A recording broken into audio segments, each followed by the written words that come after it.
Good morning, friends. Thanks for being here with us this morning for Journey Home Meditations Morning Sit. We're going to do this practice together today. A little bit of breathing, some contemplation, some meditative practice, some poetry. I'm Michael, and I'm here. Yeah. And I'm happy. I'm happy. And I'm anxious, and I am embarrassed. There's a lot of things today, but before we get started this morning, I think it's important to remember our breath. So let's just have a few breaths together this morning.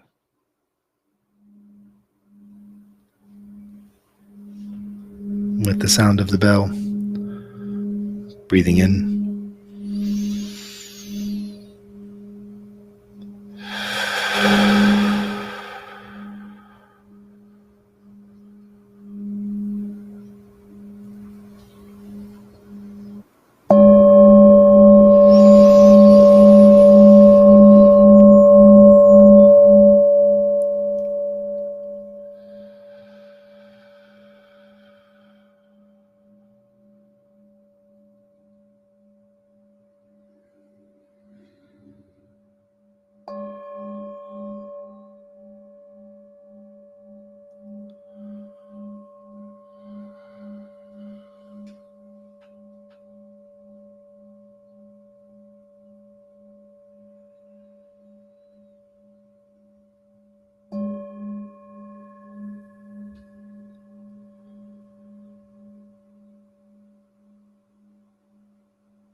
Even there, I begin to shift. I'm going to start with the poem this morning, and we'll probably come back to it because I'm finding it to be relevant today to me. This is a poet that is new to me. I was able to go to Ashland, which is the home of one of my favorite bookstores in Oregon. Ashland Books there. I think it's Ashland Books. I don't know the name, but I think it's Ashland Books. It's a used bookstore in the downtown area that's just such a lovely place. The people that maintain the bookstore are just awesome folks. They have been. I've been shopping there for 13 or 14 years. And they have a really plump poetry section. Like the word plump. They have a really good poetry section. They put a lot of effort into curating good poetry when they purchase used books from people. And it's awesome. And I was just spending a little time browsing the shelves, and I have this sort of method of mine of choosing new poets. And this one passed my test. I don't know. I don't have a name for the test, but it made it through all of my very stern gates that I keep on before I purchase a poetry book, which is something that you can't do when purchasing poetry books online. I'm discovering that there's a lot of books that I'm wanting to read and wanting to have, especially as a poetry teacher. There's a lot of poets that I want to support, but occasionally I'll find really good deals online on like Abe Books, and I'll buy 4 or 5 books for $4 or $5 a piece, and not all of them would have passed my bookshelf test. but that's okay. That doesn't mean that they won't come around at some point. But this poet, name is Kate Baer, floating, and it's from their book, What Kind of Woman? I don't know anything about this poet. I've never heard this poet read. I've never read any of this poet's poems before checking out this book. Um, but I really enjoyed what I've read so far. And the first poem that I read is the one I'm going to read today because it is very relevant to what I'm experiencing this morning. Advice for former selves. Burn your speeches, your instructions, your prophecies too. In the morning when you wake, stretch. Do not complain. Do not set sail on someone else's becoming, their voice in your throat. Do not look down your nose at a dinner party laughing, if only they didn't have so many children. Revision is necessary. The compulsory bloom. When you emerge with crystals in one hand, revenge in the other, remember the humble barn swallow who returns in spring. If not for her markings, another bird entirely.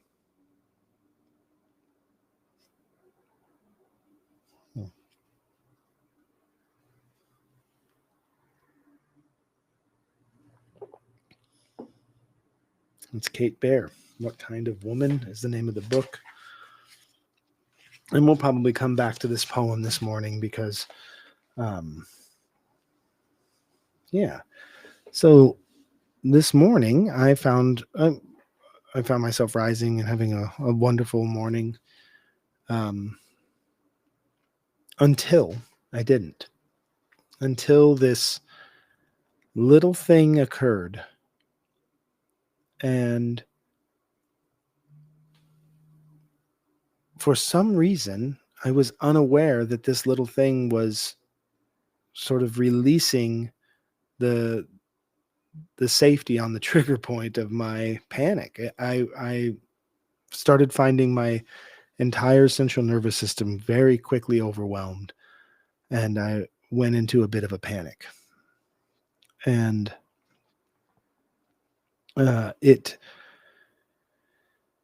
even now, an hour later, it is maybe even more than an hour and a half later, it is still sort of receding, right? There's still remnants of it in my system. And I just, at the time, of course, it was terrible. Panic attacks are terrible. They're no fun. That's why we call them attacks, not panic massages or panic dessert. You feel literally attacked by something that's outside of who you are in that moment, whether it's outside of who you think you are or outside of who you wish you were. Whatever it is, you find yourself, I find myself in a panic attack, almost feeling like I'm being smothered by the world. It's a very bizarre feeling, and especially when it can come so quickly. I don't have them very often. But it did, after I have had the experience this morning of kind of this rapid switch in my central nervous system, it was almost like my central nervous system had a coughing fit. you know, uh, like you're doing fine and you go to take a drink, and at the same time you breathe something in a little bit, and then everything gets switched around, and then you're choking and you're coughing, and that's what it feels like. But then it made me recognize, it wasn't that little thing that caused the panic attack. It wasn't that little moment of inconvenience or something that occurred that is by and large insignificant. That wasn't the cause. That was just the opening. that I had possibly been holding back or storing back all of this tension that I was not being aware of. It wasn't, whether consciously or subconsciously, stopping myself from being aware of the amount of tension I was carrying in my body. And when it all floods, it overwhelms the system. It's an overwhelm. But then I think of things like flood irrigation. I don't know if you're familiar with flood irrigating, but this is a method used that sort of overwhelms the system of an ecology, um, and actually sort of disrupts some things that are occurring in that system of ecology, um, so that there can be this reset in a way. Some cultures, agriculture, permacultures, you know, even hunter gatherers would use fire to clear sections of underbrush and things that were not exactly preferable for planting food or for growing grasses to graze animals, whatever it may be. And sometimes, water can be used in a very similar way. There's differences in how fire and water behave, but inevitably the same thing is kind of happening. It's a cleansing, it's a clearing. And I started thinking about the way that my body has a consciousness outside of my conscious mind. My mind is not the entirety of my consciousness. Our minds are not the entirety of our consciousness. We sort of stick them into here because this is like the central point of most of our sensory input. So we think then that the mind, that must be consciousness. But the awareness that we have for conscious growth, that occurs in every part of our body. Every cell of your body is a vehicle for consciousness. And I then consider how maybe this panic this morning was a conscious decision by my body to cleanse and refertilize some of itself. Now, after the fact, we look back and we are embarrassed or we have shame about the way that we were overwhelmed by such a small thing, or by the way that we reacted or responded to the overwhelm. Um, but from my understanding in this place, it it maybe was a necessary, it probably was a necessary function of my body's, kind of like flood irrigating or fire clearing. I was holding back the dam, and this thing broke, and the dam got to let things flow more freely. In Klamath country, um, dams are being removed, have been removed. So the Klamath River is a free flowing river for the first time in, I think it's like 150 years or something. Salmon are returning, and the ways of life that were built upon the lifeblood of that river are returning. Spirit is flowing. Um, and the 100 or so years that that dam has been in place in some fashion or another, we've seen it build up, and there's tension, and there's separation, and there's isolation, and all these things that occur within that ecosystem. And when I say ecosystem, I don't just mean the biology of the plants. I mean the entirety of life in that space. Every life, every animal, every plant, every human, all of these organisms that are elements of a larger organism, there's an experience there that is now open. There's now flow. There's celebration. The clearing is beginning of that energy. And it took a lot of hard work by indigenous peoples and by activists and allies to remove those dam systems. But now they're reaping the benefits immediately. And that's kind of how I feel about this panic this morning. And I'm offering that as a possibility to understand when you have panic, that there's natural systems in place here, and there's consciousness beyond your mind, beyond your thoughts, that are functioning for us. And if we don't choose to do it, sometimes it does it against our will. uh, you know, one of my favorite things that I understand about my body is when I don't listen to the body whisper, I'm forced to hear it scream. And that's what happened this morning. I've been holding back these fears, resentments, um, discomforts, whatever it may be, into my body instead of using my body to shift or change the things that are giving me anxiety. There's a block that I'm experiencing. Like, why I freeze, and then I move past, or I go around the things. I'm constantly moving around things. And this is true in the physical realm and in my energetic realm. Instead of dealing with it, I go around it. I find the go around. Oh, well, I'll come back to that. I'll come back to that.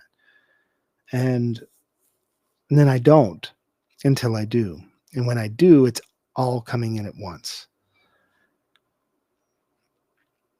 And so it was a good clearing this morning of that built up energy that reminded me, like the poem says, you know, when you emerge with crystals in one hand, revenge in the other, remember the humble barn swallow who returns in spring, if not for her markings, another bird entirely. Your markings, the bird's markings, you can identify her by her markings. And we have markings. We have these things that we can carry with us, but they aren't the entirety of us, but they can identify us. We can identify ourselves. You can find yourself within that rough experience. And in having that experience, that flooding irrigation, that fire clearing, that panic attack, right? And having that clearing, that opening, you'll see your markings. Oh, there I am. I was just underneath this, or just, I don't know, that metaphor isn't coming completely through for me right now, but it's the feeling is there. Yes, I can come back each spring. And so now I sit with feelings of gratitude for the panic, and also feelings of, well, how are we going to move forward with this knowledge to create health and wellness and abundance in my body, in my home, in my relationship, in all of the ways that this clearing can open up? How is this the best thing for me right now? How can I utilize this space of openness?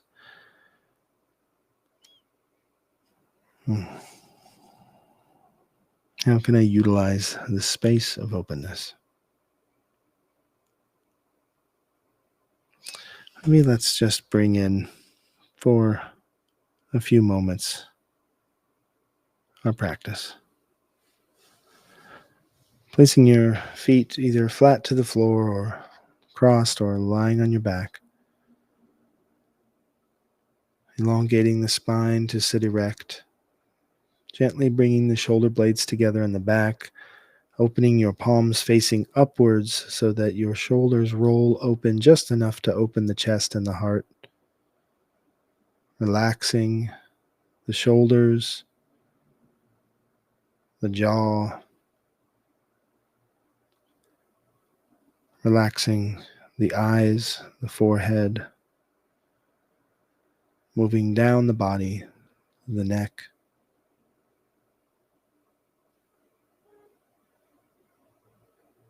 The shoulders and the arms, the chest, the upper back.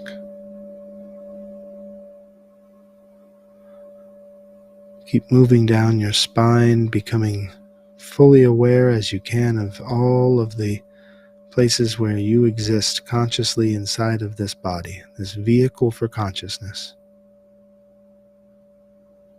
Feel the breath moving into the belly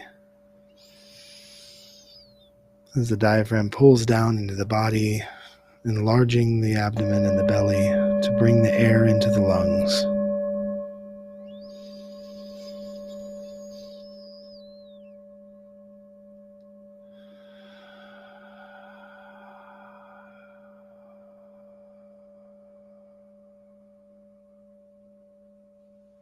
Stay with the breath entirely in, and as it moves energetically through the body, and then out.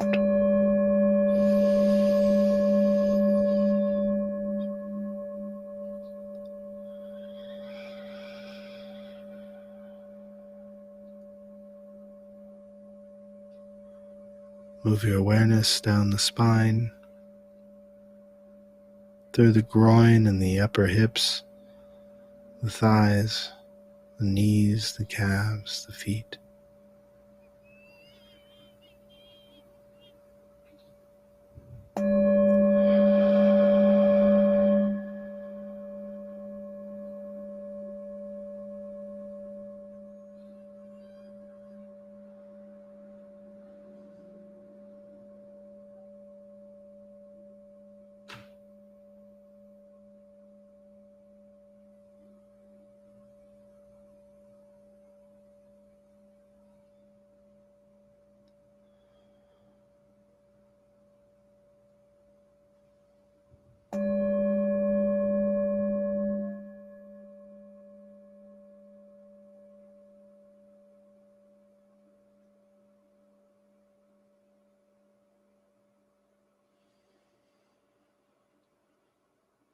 Take your time in this place. There's no rush in or out.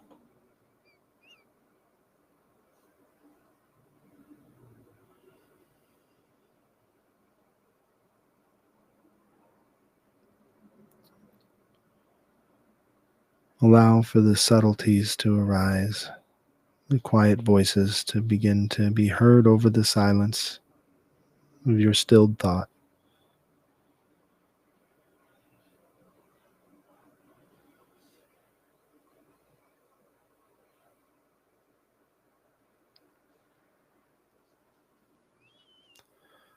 See what it is after the storm.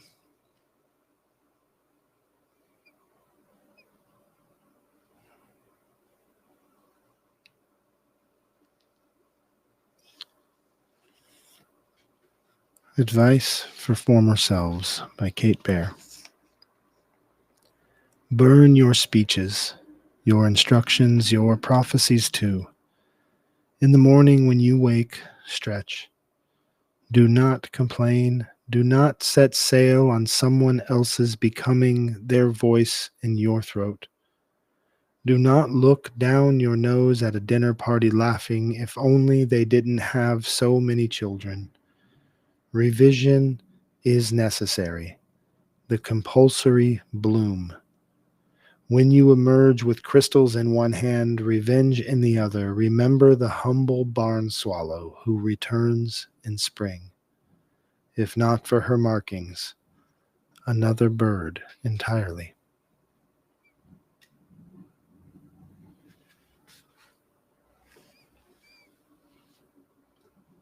Thanks everyone for being here this morning. I hopefully will see you tomorrow. I'm working out how I'm going to be able to keep a schedule of these morning sits in my travels, but we'll see what we can do. I appreciate you. Thanks for being here while I work it out. I would love it if you would participate in the conversation.